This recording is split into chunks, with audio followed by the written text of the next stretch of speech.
Series বাঁচানোর ম্যাচে বড় পরিবর্তনের ইঙ্গিত কেমন হবে বাংলাদেশের একাদশ? প্রথম ওয়ানডেতে হারের পর সিরিজে টিকে থাকতে আজ দ্বিতীয় ম্যাচে মাঠে নামছে বাংলাদেশ দল।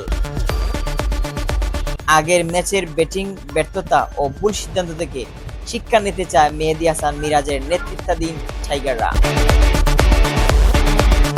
দলের ভারসাম্য ফেরাতে একাদশে বড় পরিবর্তনের অভ্যাস মিলেছে। বরাবর সুযোগ পেলেও আস্থার প্রতিদান দিতে না পারায় বাদ পড়তে পারেন তাওহিদ হৃদয়। তার জায়গায় একাদশে ঢুকতে পারেন শামীম হোসেন পাটোয়ারি, যিনি লেয়ার ফিডল অর্ডারের আক্রমণাত্মক ব্যাটিং করতে পারেন। রিশাদ হোসেন ইনজুরি কাটিয়ে ফিট হলে সেরা একাদশের জায়গা নিশ্চিত তার। লেগ স্পিনে বাড়তি বৈচিত্র্য আনতে পারেন তিনি। অফ ফর্মে থাকা আরও কয়েকজন সিনিয়র ক্রিকেটারের অবস্থান নিয়েও প্রশ্ন উঠেছে। তাদের বাদ দিয়ে তরুণদের সুযোগ দেওয়ার ভাবনা টিম ম্যানেজমেন্টের।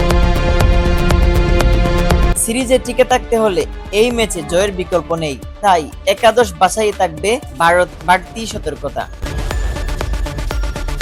চূড়ান্ত দল ঘোষণা হবে টসের সময়, তবে একাদশে 2-3টি পরিবর্তনের সম্ভাবনা প্রবল।